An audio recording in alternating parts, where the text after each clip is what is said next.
السلام عليكم ورحمة الله وبركاته. أعوذ بالله من الشيطان الرجيم. بسم الله الرحمن الرحيم. الحمد لله رب العالمين، والصلاة والسلام على أشرف الأنبياء والمرسلين وعلى آله وصحبه أجمعين. اللهم رب اشرح لي صدري ويسر لي أمري واحلل عقدة من لساني يفقه قولي، ولا حول ولا قوة إلا بالله العلي العظيم. اللهم انفعنا بما علمتنا وعلمنا ما ينفعنا وعلمنا ما جهلنا وذكرنا ما نسينا. اللهم يسر ولا تعسر، رب تمم بالخير.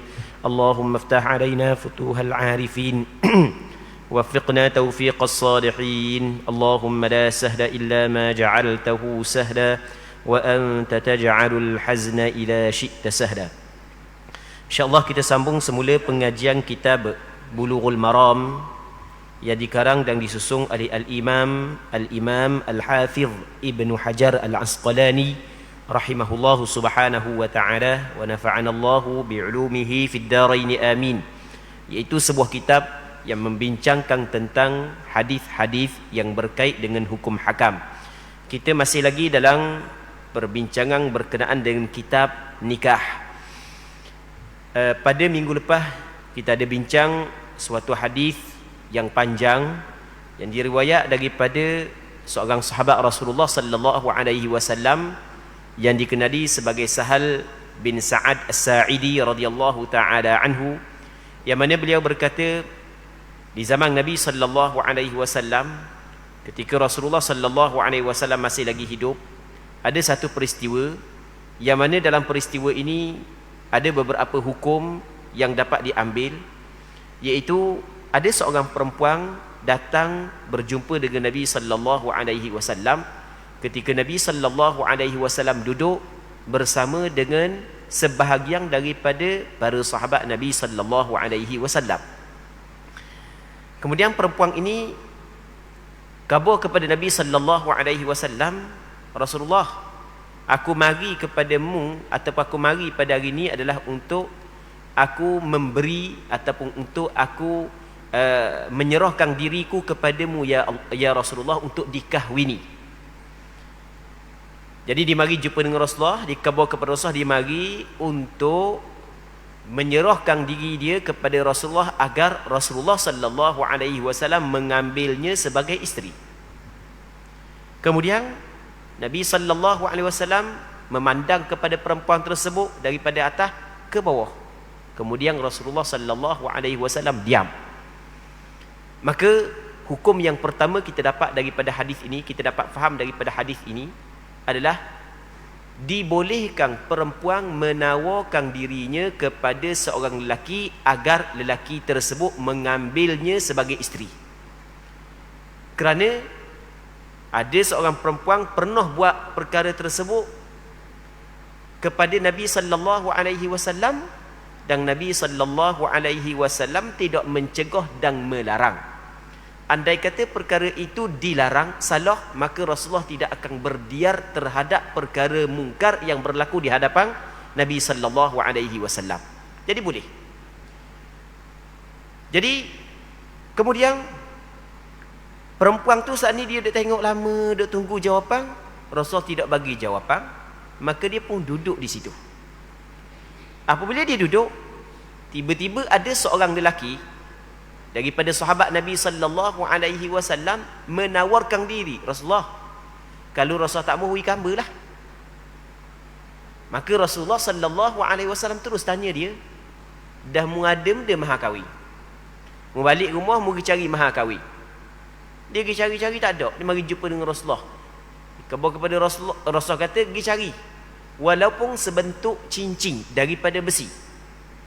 Cari-cari tak ada juga. Tak ada benda orang ni. Nak nikah tapi tak ada benda. Siapa ke sebentuk cincin daripada besi pun tak ada. Usah kata daripada emas dan perak. Tak ada. Lepas tu ada benda. Rasulullah kata, ni ada kain. Dia ada kain selah. Ada kain ni harta apa? Dah kalau kepada orang puang jadi mah kahwin dah tidak pakai dia. Tak ada pakaian dia. Baik. Maka duduk lama senyap gitu. Tiba-tiba orang lelaki saat itu nak pergi dah lah. Dah hak yang dia nak tak dapat kerana dia tidak cukup syarat, iaitu dia tidak ada harta untuk dijadikan mahar kahwin. Maka di sini kita dapat faham bahawasanya mahar kahwin adalah suatu benda yang diwajibkan dalam akad nikah. Mahar kahwin adalah suatu benda yang diwajibkan dalam akad nikah. Allah Subhanahu wa taala berfirman dalam Al-Quranul Karim, "Wa uhilla lakum ma wara'a dzalikum an tabtaghu bi amwalikum." Dan dihalalkan kepada kamu hak yang selain daripada orang tadi itu, tu pun mung untuk perempuan dengan harta-harta kamu. Jadi dalam ayat ni Allah Subhanahu wa taala mengikatkan halalnya perempuan dengan harta. Maka di sini ulama faham bahawasanya mahar kahwin adalah diwajibkan. Qadar mana? Hak tu tidak ditetapkan. Qadar mana mahar kahwin? Hak tu tidak ditetapkan. Sikit pun sah, banyak pun sah, pertengahan pun sah. Cuma mahar kahwin yang paling baik adalah mahar kahwin yang tidak menyusahkan kepada lelaki. Berpandukan kepada hadis yang diriwayat oleh Imam Abu Daud dalam kitab Sunan beliau, Nabi sallallahu alaihi wasallam bersabda, "Khairun nikah aisaruh." Sebaik-baik perkahwinan adalah hak yang paling mudah. Hak tu sebaik-baik perkahwinan. Muslimin muslimat yang dirahmati oleh Allah Subhanahu wa taala. Oleh kerana Allah Subhanahu wa taala, begitu juga Nabi sallallahu Allah taala dalam Quran mengkaitkan halalnya berkahwin dengan perempuan dengan memberi harta. Begitu dalam ayat yang Allah taala berfirman, "Wa atun nisaa sadaqatihimna nihlah."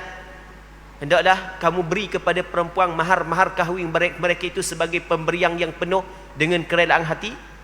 Dalam hadis Nabi sallallahu alaihi wasallam sungguh bagi mahar kahwin kepada perempuan bila nikah dengan seorang perempuan, maka ulama fiqh bincang secara panjang lebar terhadap mahar kahwin itu sendiri. Baik. Apa hak yang disebut oleh ulama fiqh adalah sekiranya dijadikan harta sebagai mahar kahwin, maka sah dengan kesepakatan ulama. Harta sebagai mahar kahwin sebab Allah Ta'ala menyebut dalam Quran bi amwalikum, dengan harta kamu.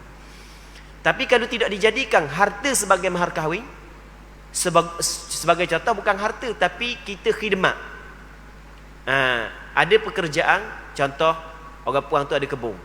Jadi mahar kahwin saya jaga kebun awak selama 2 bulan. Adakah sah mahar kahwin tersebut? Itu sebagai contoh. Di sini ada perbincangan yang panjang di kalangan ulama fiqh. Baik.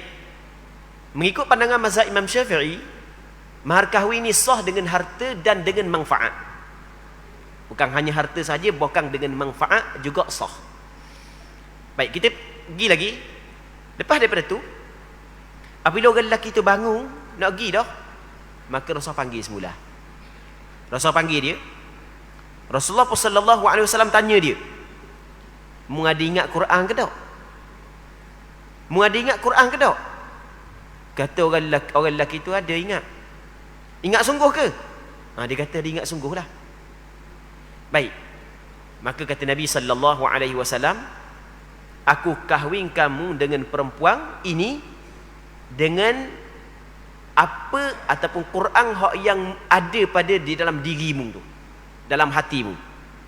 Ada riwayat yang lain, Rasulullah sallallahu alaihi wasallam kahwinkan dia dengan perempuan tersebut. Mahar kahwin dia adalah dia kena ajar perempuan itu Quran.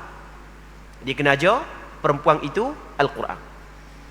Maka di sini sebahagian daripada ulama fiqh mengatakan bahawasanya boleh dijadikan mahar kahwin manfaah ataupun khidmat.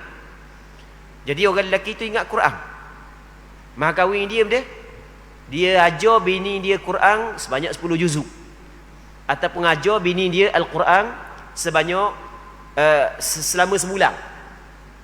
Hukum dia adalah dibolehkan. Contoh, aku kahwin kamu dengan seorang perempuan nama sekian-sekian, dengan mahar kahwinnya mengajar Quran kepada dia sebanyak 10 juzuk, ataupun mengajar kepada dia Quran sebanyak sebulan. mazhab Imam Syafi'i sah, memadai nikah tersebut berpandukan kepada hadis ini. Tapi kita kena faham, selagi ada sebahagian daripada masyarakat kita dia tidak faham dalam bab ni, kita kena jelaskan, boleh menjadikan hafalan Quran sebagai mahar kahwin, maksud dia adalah orang lelaki ajar perempuan Quran, bukan semata-mata hafal. Awak ada apa Quran? Oh, saya dapat Quran, suti Quran. Oh, kalau gitu awak ingat Quran saat ni itu sebagai mahar kahwin, awak nikah dengan seorang perempuan. Itu tak boleh. Sebab ingat Quran bukanlah suatu manfaat yang dapat kepada perempuan. Hak ni sepakat ulama kata tak boleh. Jangan nyewak tak tahu gala. Nampak ke nak islami sikit. Mahar kahwin dia adalah benda orang lelaki tu hafal Quran. Oleh kerana orang lelaki ni ingat Quran, itu adalah mahar kahwin dia. Sepakat ulama mengatakan tidak sah, tidak memadai mahar kahwin tersebut, kerana ingat Quran adalah benda yang ada pada orang lelaki. Ia tidak bermanfaat kepada perempuan. Dia nak benda yang bermanfaat kepada perempuan. Kalau orang lelaki tu ingat Quran, okey, maka apakah yang bermanfaat kepada perempuan? Orang lelaki tu ajar Quran kepada perempuan. Mazhab Imam Syafi'i meletakkan dua syarat bagi orang yang ingin menjadikan ingat Quran saat itu sebagai mahar kahwin. Maksudnya orang yang ingin jadikan ingat Quran dia, lepas tu dia ajar kepada isteri dia saat itu mahar kahwin, ada dua syarat. Syarat yang pertama, mesti kena jelas dia nak ajar saat itu benda. Sama ada jelas daripada sudut juzuk, berapa surah yang dia kena ajar, ataupun jelas daripada sudut masa. Mesti, itu syarat yang pertama.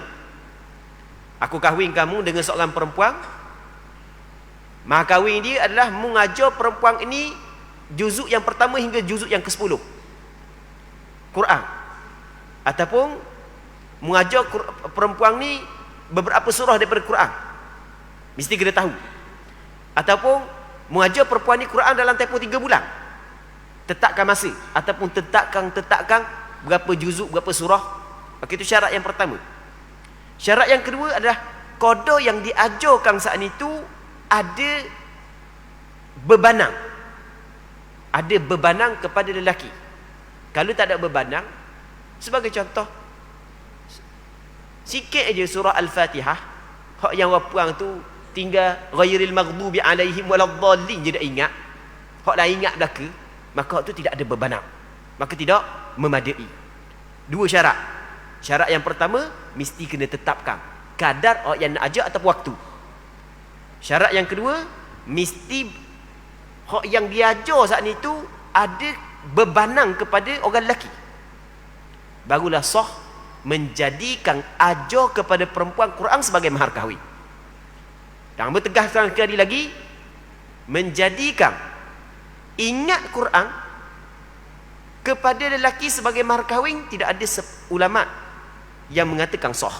Maksudnya sepakat ulama 4 mazhab mengatakan tidak sah menjadikan ingat lelaki akan Quran sebagai mahar kahwin, kerana ingat Quran bagi orang lelaki saat itu adalah manfaat diri dia, bukan manfaat saat itu dapat kepada perempuan.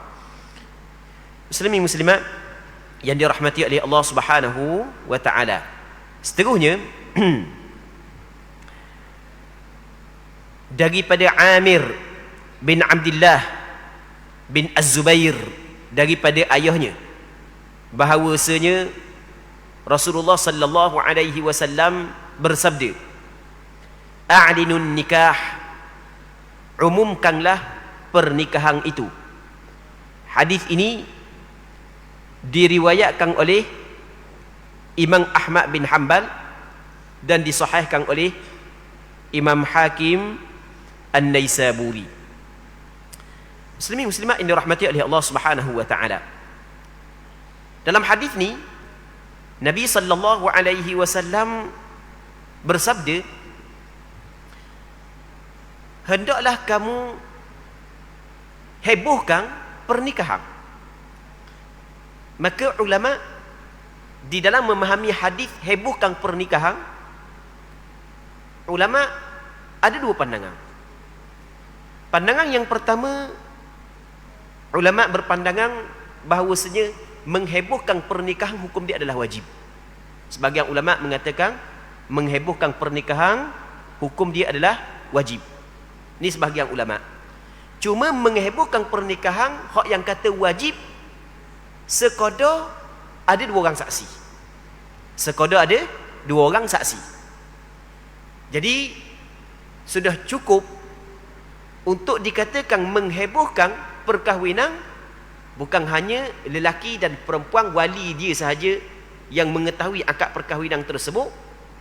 Bahkan di sana ada dua orang saksi yang mengetahui perkahwinan tersebut. Okey, sebagian ulama mengatakan begitu. Sebagian ulama mengatakan, sebagian yang lain mengatakan, sebenarnya dua orang saksi saat itu, hak tu jelas dia termasuk dalam rukun nikah. Yang dimaksud dengan menghebohkan perkahwinan adalah selain daripada wali, dua orang pengantin dan dua orang saksi, lima orang ni juga mengetahui. Maka memberi tahu kepada orang ramai tentang perkahwinan, hukum dia adalah sunat, bukan wajib. Sunat kita memberitahu perkahwinan yang berlaku, hukum dia sunat. Bukan saja-saja khabar nak nikah, sebenarnya hukum dia adalah sunat. Ataupun dia nikah dah, dia nikah dah dua orang, hukum dia sunat. Dan pemberitahuan tentang perkahwinan hak yang disunatkan saat ni tu, pemberitahuan kepada orang ramai tentang perkahwinan hak yang disunatkan dengan bermacam-macam cara. Khabar dengan mulut, pergi kedai kopi, dia tu dua orang tu nikah dah. Ataupun pasangan suami isteri ataupun pengantin tu khabar menikah dah dengan orang perempuan tersebut. Ataupun wali perempuan khabar anak hamba menikah dah dengan orang tu. Ataupun buat walimah, buat jamuan, jemput orang ramai, jadi orang tahu siapa yang berkahwin. Maka sudah cukup untuk menghasilkan tuntutan mengumumkan perkahwinan yang dituntut oleh Nabi sallallahu alaihi wasallam.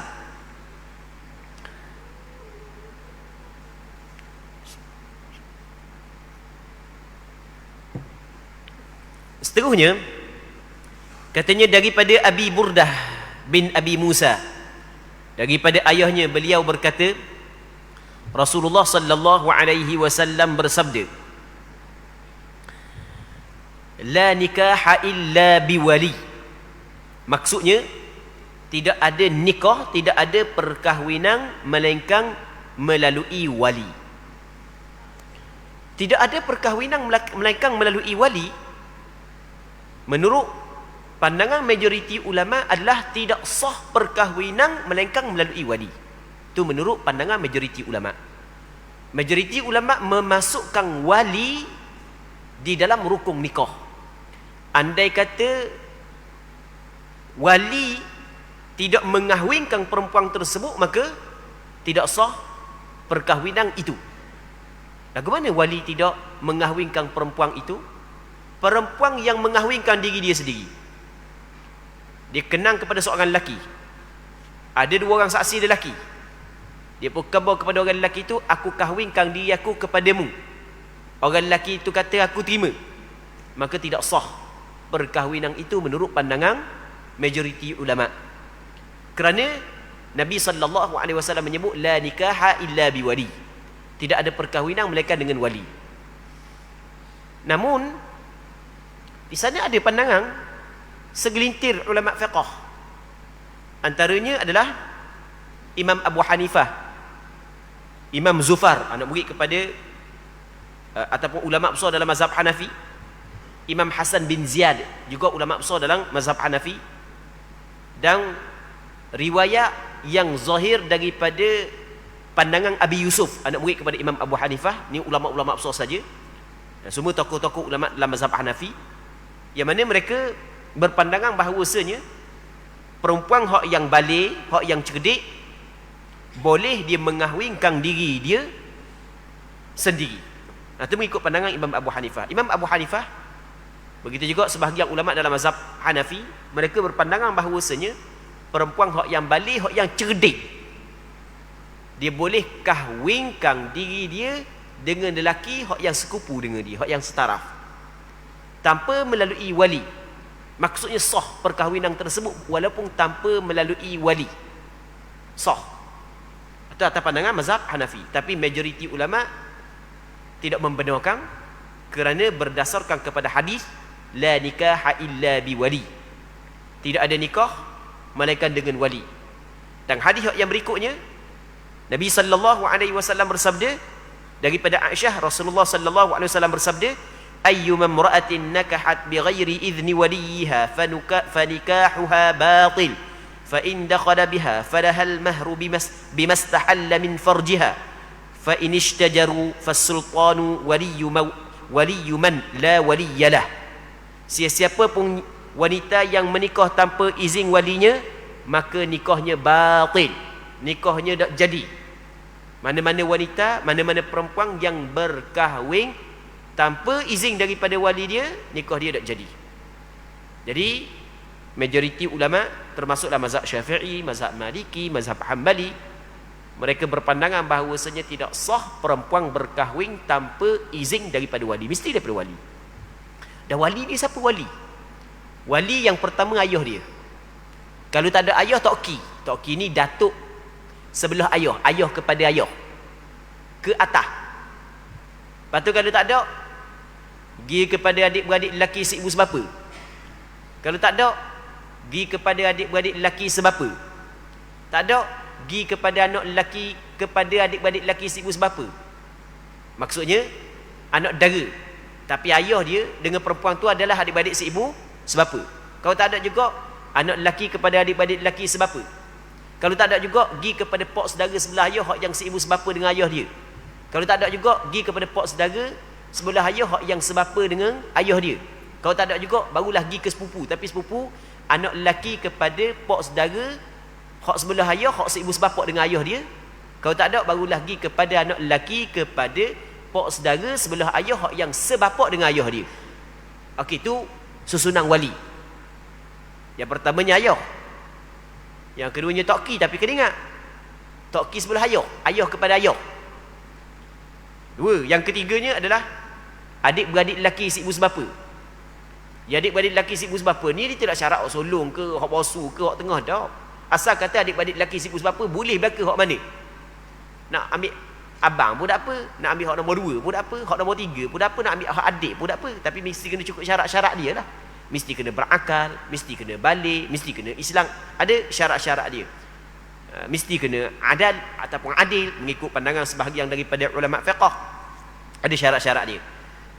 Adik-beradik lelaki seibu sebapa. Kalau tak ada juga, baru pergi kepada adik-beradik lelaki sebapa. Kalau tak ada, turun kepada anak lelaki kepada adik-beradik lelaki seibu sebapa. Kalau tak ada, turun kepada anak lelaki kepada adik-beradik lelaki sebapa. Tak ada, naik kepada pak saudara seibu sebapa sebelah ayah. Kalau tak ada, pergi kepada pak saudara sebapa sebelah ayah. Kalau tak ada, pergi kepada anak lelaki kepada pak saudara seibu sebapa, sepupu kita lah, sebelah ayah.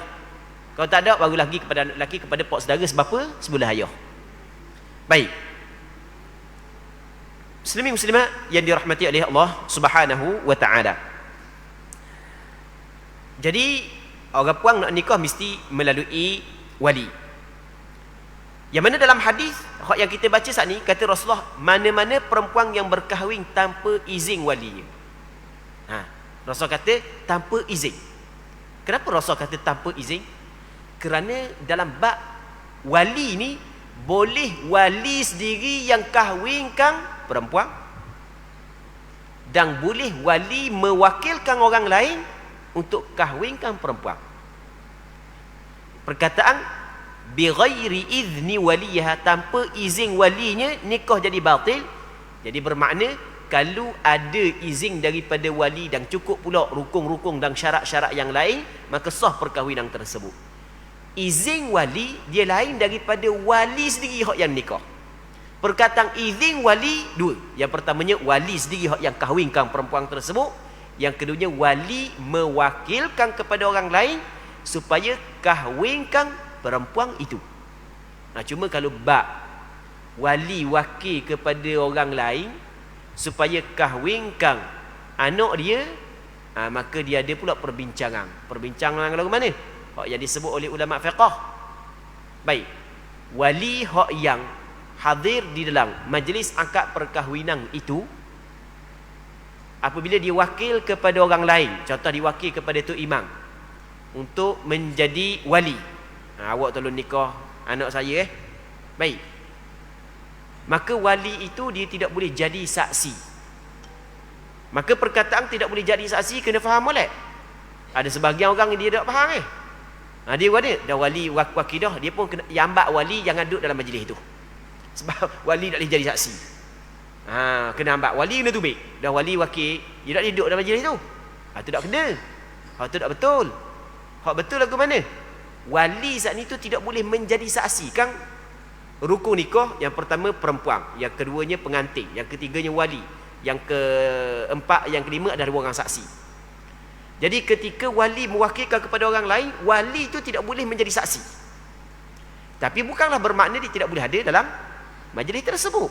Untuk dia hadir dalam majlis tersebut adalah dibolehkan, tak ada masalah. Sebagaimana orang kita ketika dia wakil kepada tu imam, dia duduk sekali. Ayah wakil kepada tu imam. Tu imam kata, akad diri ya. Hai, tak boleh tu imam. Tak boleh, dia buat perut apa. Bunyi akad diri saat ni tu kecuk perut dah bunyi. Tolong tu imam, tolong akad mewakil kepada tu imam. Baik. Jadi, adakah dia saat ni tu kena keluar? Dah, duduk situlah, tak ada masalah. Cuma dia nak menjadi saksi tidak dibolehkan. Saksi orang lain. Itu maksud dia. Muslimin muslimat yang dirahmati oleh Allah Subhanahu wa taala. Seterusnya kata Nabi sallallahu alaihi wasallam lagi, maksudnya adalah sekiranya lelaki itu telah mencampurinya, telah bersetubuh dengan perempuan itu, nikah tak jadi, nikah batil sebab tidak melalui wali. Tiba-tiba bersama juga dengan orang puang tu. Tiba-tiba bersama juga. Nikah bukan melalui wali, tiba-tiba lepas tu dia bersama juga. Maka kata Nabi sallallahu alaihi wasallam, maka bagi perempuan itu mahar. Orang lelaki saat itu kena bagi mahar kahwin kepada perempuan. Bukan kena bagi mahar kahwin, kena bagi harta kepada perempuan. Dengan sebab dia telah bersetubuh dengan perempuan itu. Sebab dia telah bersetubuh dengan perempuan tersebut, dia kena bayar kepada perempuan. Adakah perkahwinan tu jadi sah dengan dibayar mahar kahwin? Jawapannya, perkahwinan tu tetap tidak sah. Tapi bayaran hak yang dia kena bayar kepada perempuan kerana dia telah menikmati perempuan tersebut. Tapi perkahwinan tidak sah. Wajib dia kena bayar. Baik, dah banyak mana yang kena bayar? Kena bayar mahar hak yang seumpama. Biasa perempuan ni, keluarga dia banyak mana mahar kahwin? Kena bayar banyak tu lah. Sebab mungkin setubuh dengan dia, perbuatan tersebut salah, dosa, mungkin kena bayar pula kepada perempuan. Tapi kalau sekiranya dia tak tahu, ingat tak apa, okey, maka tidaklah berdosa. Cuma tetap dia kena bayar. Lepas tu kena buat akad perkahwinan yang baru dengan wali perempuan. Katanya, maka sekiranya para wali berbalah, rebu, dah wali ramai, adik-beradik ramai, 8 orang adik-beradik lelaki. Hak abang kata aku nak jadi wali, hak adik kata tak mau bagi, nak wali ke orang lain, hak yang nombor 3 pula nak wali ke orang lain, nyebalah. Baik, ketika tu kata Nabi sallallahu alaihi wasallam, maka sultan, raja, sultan menjadi wali kepada mereka yang tidak ada wali baginya. Rasulullah tidak sebut sultan hak yang kahwinkan dia, tapi Rasulullah sebut sultan adalah wali kepada mereka hak yang tidak ada wali.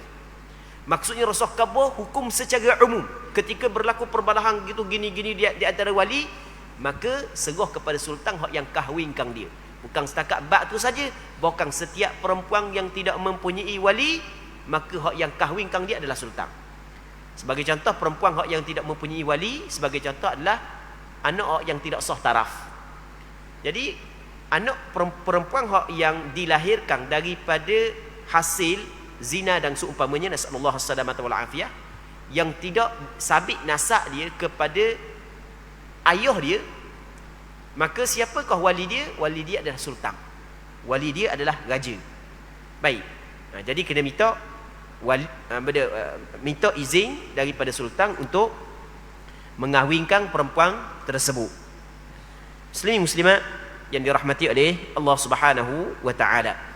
Seterusnya diriwayatkan daripada Abi Hurairah radhiyallahu taala anhu bahawasanya Rasulullah sallallahu alaihi wasallam bersabda, la tunkahul ayyimu hatta tusta'mar wa la tunkahul bikru hatta tusta'dhan.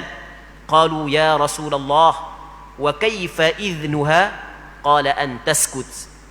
Maksudnya perempuan yang janda tidak boleh dinikahkan dia sehinggalah diminta pendapatnya. Dan anak dara tidak boleh dinikahkannya sehingga diminta izinnya. Para sahabat bertanya, wahai Rasulullah, bagaimanakah izinnya? Beliau menjawab, iaitu dengan cara dia diam. Muslimin muslimat yang dirahmati oleh Allah Subhanahu wa taala. Hadis ni menjelaskan hukum kepada wali. Wahai para wali, ketika mu nak kahwinkan perempuan, yang pertama pastikan perempuan itu dara ataupun janda. Perkataan al-ayyim di sini, janda di sini adalah perempuan yang telah hilang daranya dengan persetubuhan, sama ada persetubuhan yang halal ataupun persetubuhan yang haram. Perempuan yang berzina juga termasuk dalam janda dalam bab ni. Nasallallahu as-salamata wal afiyah. Setiap perempuan yang hilang daranya melalui persetubuhan, sama ada persetubuhan yang halal ataupun persetubuhan yang haram, dia termasuk dalam kategori janda dalam bab ni. Yang keduanya adalah anak dara.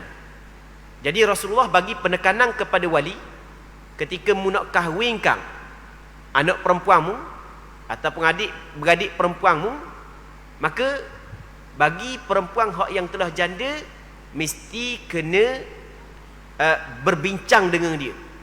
Mesti kena ada jelas persetujuan daripada dia.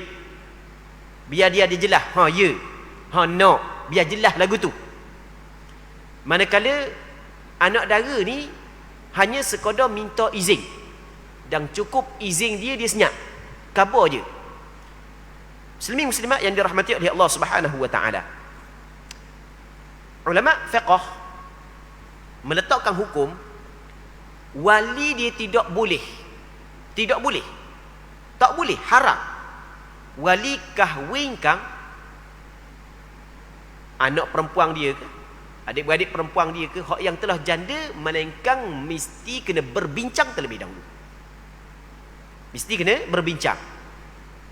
Ayah nak nikah mung ni dengan kawan ayah ni. Dah mana? Hak mana saya ayah? Dia tanya. Hak tu lah. Hak duk medan ayah sokmo. Hak tu lah. Hak mana se? Dia cerita-cerita. Oh. Hama kenang ah ayah. Setuju lah. Okey, baru boleh. Baik. Yang pertama, hukum dia wajib. Yang keduanya, minta izin daripada anak dara. Hukum minta izin daripada anak dara ni ada perbincangan di kalangan ulama. Adakah hukum dia sunat ataupun wajib? Kalau anak dara tu belum balik, dia sah wali mujbir. Ayah je, ni bab ayah je. Ayah sah dia kahwinkan anak perempuan dia yang belum lagi balik, sah. Kalau sekiranya belum lagi balik, maka sepakat ulama mengatakan dak minta izin ke tak minta izin tak ada masalah. Sebab kalau minta izin pun budak, izin dia pun tidak diambil kira kalau belum balik. Kalau balik dah, kalau cerdik, maka berlaku khilaf, adakah wajib wali minta izin ataupun hukum dia sunat. Majoriti ulama termasuklah mazhab Imam Syafi'i, mereka berpandangan hukum minta izin daripada anak dara yang telah balik, hukum dia sunat. Jadi kalau ayah tidak minta izin, kata ayah tetap kahwinkan juga anak dia kepada seorang lelaki, maka sah perkahwinan itu. Cuma ada syarat-syarat dia, nanti kita akan cerita syarat. Tapi perbuatan tersebut tak comel. Hak yang comel minta izin. Baik. Dalam mazhab Imam Syafi'i, ayah Ni khusus ayah. Dia wali lain, ada perbincangan lain. Ni ayah. Ayah termasuk dalam wali mujbir. Dia boleh kahwinkan anak dara dia dengan mana-mana lelaki yang dipersetujui, yang disukai oleh ayah, walaupun tanpa meminta izin daripada anak dara. Ini mengikut pandangan mazhab Imam Syafi'i dan pandangan majoriti ulama. Tetapi perbuatan tersebut tak comel. Hak comelnya kena minta izin, kerana Rasul suruh minta izin. Adakah boleh siapa-siapa? Dalam mazhab Imam Syafi'i dia meletakkan syarat. Wali ayah nak kahwinkan anak perempuan dia dengan orang lain tanpa minta izin, dia ada syarat-syarat yang perlu dipenuhi. Ada berapa syarat? Ada 7 syarat. Syarat yang pertama adalah jangan ada perbalahan yang jelas di antara wali dengan anak. Kalau jelas balah, tak boleh. Tak sah, tak boleh. Mesti kena tidak ada perbalahan di antara wali dengan anak puang tu. Yang keduanya, ayah saat itu mengkahwinkan anak perempuan dia dengan lelaki yang setaraf dengan anak perempuan dia. Setaraf. Jadi orang puang, dia normal dia mempunyai pasangan. Dia mempunyai suami. Begitu kehidupan kita, Allah Ta'ala menciptakan kita berpasangan. Maka apabila ayah dia kahwinkan dia dengan orang yang setaraf, sekupu, maka tak ada masalah lah. Mesti kena setaraf. Daripada sudut umur, jangan hok kawan ayah umur 89. Ayah nak bagi. Anak dara umur 20. Itu tak setaraf. Mesti setaraf. Daripada sudut keturunan setaraf, daripada sudut pekerjaan setaraf, baik, daripada sudut rupa paras setaraf.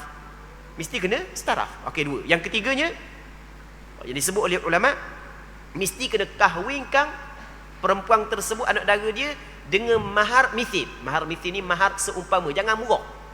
Kalau mahar apa? Ramai-ramai rata-rata orang anak dia ni berapa mahar kahwin? Itu yang ketiga. Yang keempatnya adalah mesti daripada mata wang tempatan, jangan mata wang lain. Yang kelimanya adalah mesti suami tersebut mampu untuk membayar mahar kahwin. Tak boleh hutang-hutang, tak boleh. Yang keenamnya adalah dia tidak mengahwinkan anak perempuan dia dengan orang yang anak perempuan menjadi mudarat. Jadi akan susah sebab dengan berkahwin dengan orang tersebut, contoh dengan orang buta ataupun orang yang terlalu tua, itu tak boleh. Orang yang sakit, itu tak boleh. Yang ketujuhnya, lelaki yang akan dikahwinkan saat ni itu adalah belum lagi wajib haji. Kalau wajib haji, dia akan tinggal bini dia. Tengok ulama fiqh cukup mengambil berat tentang perkara ini. Ketika ulama fiqh kaji terhadap dalil syarak daripada Quran dan hadis, kita bincang mengikut pandangan mazhab Imam Syafi'i, mereka mendapati ayah boleh kahwinkan anak dara dia tanpa persetujuan daripada anak dara dia. Tapi boleh pun kena cukup syarat. Dan kalau kita tengok syarat ni memang sesuai. Seorang ayah kahwinkan anak perempuan dia dengan lelaki yang seperti ini. 7 syarat yang kita sebut tadi. Tapi perbuatan tanpa meminta izin adalah bercanggah dengan petunjuk Nabi sallallahu alaihi wasallam. Mengikut petunjuk Rasulullah adalah mesti kena minta izin. Sunat minta izin. Baik. Apabila Rasul kata kena minta izin, maka sahabat tanya, Rasulullah, dah mana nak minta izin? Sebab dia sahabat tanya gitu kepada Rasulullah kerana sahabat Nabi sallallahu alaihi wasallam faham. Anak dara ni sifat dia pemalu. Jangan kira anak dara, sebahagian anak dara di zaman kita joget dalam TikTok. Sebahagian anak dara di zaman kita, jangan kira gitu. Pada asalnya perempuan ni mempunyai sifat malu. Jadi kalau minta izin malu, dan macam mana nak minta izin? Maka kata Nabi sallallahu alaihi wasallam, diam sudah mencukupi. Kalau tanya dia, suruh mak dia tanya, orang tu masuk minta, dia senyap aje, sudah mencukupi, sudah menghasilkan sunat minta izin. Baik. Ulama bincang panjang lebar dalam bab ni. Ulama kata, katakanlah ada orang tanya kita, anak kita. Ada orang lelaki yang kita tengok memang cukup sesuai ada dengan anak kita, sekupu, cukup syarat belaka dah. Masuk, kenangkan anak kita. Kita pergi tanya anak kita. Kalau tak cukup syarat pun tak apa. Sebab dia setuju, tak ada masalah lah dengan siapa pun. Tanya. Kata bersuruh mak dia tanya. So kakak dia tanya, mak dara dia tanya, tok dia tanya. Ada orang ni sekian. Ni gambar dia kerja sekian. Gini cerita dia gini, dia masuk Minamu. Gana? Setuju tak? Nak ke dia? Baik. Kalau dia diam, maka nikah pun tak ada masalah. Kalau ayah dia kahwinkan perempuan tersebut dan lelaki itu, tak ada masalah dah. Bukan dia telah buat mengikut petunjuk Rasulullah, sebab diam perempuan itu sudah mencukupi. Baik, yang pertama. Patut ulama bincang juga. Dah kali nangis, kalau dia suka, dia ada berapa? 5. Diam, tolak, terima, nangis, lepas tu suka. Tu dibincang oleh ulama fiqh. Kalau diam jelas disebut dalam hadis. Kalau terima, tu lebih jelas. No. Lama dah tunggu nak nikah. Tu jelas sebab dia lebih tinggi lagi daripada diam. Yang ketiganya, tolak, tak ambuh. Okey, baik. Jadi kalau tak ambuh, jelas secomelnya tidak perlu kahwinkan. Lepas tu tinggal lagi benda suka, nangis. Tengok orang ni. Khabar nangis. Nangis. Hukum dia bagaimana? Baik. Maka secara ringkas je kita buat kesimpulan, sebab kita pada penghujung waktu dah ni. Kita tengok melalui alamat. Sebab kadang-kadang orang nangis ni nangis kerana terlalu gembira, kadang nangis kerana menodok. Jadi kita tengok, pandai kita tengok, nangis ni suka sangat ni. Adakah nangis kerana suka? Ada nangis kerana tak terima. Jadi kita tengok melalui qarinah, melalui bukti, melalui alamat. Nangis ni menunjuk di atas terima ataupun tidak. Sama juga suka. Ngila dia. Suka kadang-kadang menunjuk di atas terima. Kadang-kadang suka ni tak. Suka nganyi. Ayah kata nak nikah dia dengan kawan ayah umur 80. Suka dia. Suka saat ni tu benda. Suka nganyi. Bukan suka nak. Okey, maksudnya suka ke nangis ke, kita tengok alamat dia setuju ataupun tidak. Kalau tak setuju, tak payah. Tu sebaik-baiknya kalau setuju, barulah kita kahwinkan. Baik. Jadi untuk malam ni kita berhenti sini dulu. Kita mengharapkan apa yang kita bincang ada manfaatnya dan ada keberkatannya. Wallahu subhanahu wa ta'ala a'la wa alam. Allahumma haqqiqna bittiba'i nabiyyika Muhammadin sallallahu alaihi wasallam zahiran wa batina. اللهم إنا نسألك الإخلاص في القول والعمل وصلى الله على سيدنا محمد النبي الأمي وعلى آله وصحبه أجمعين والحمد لله رب العالمين.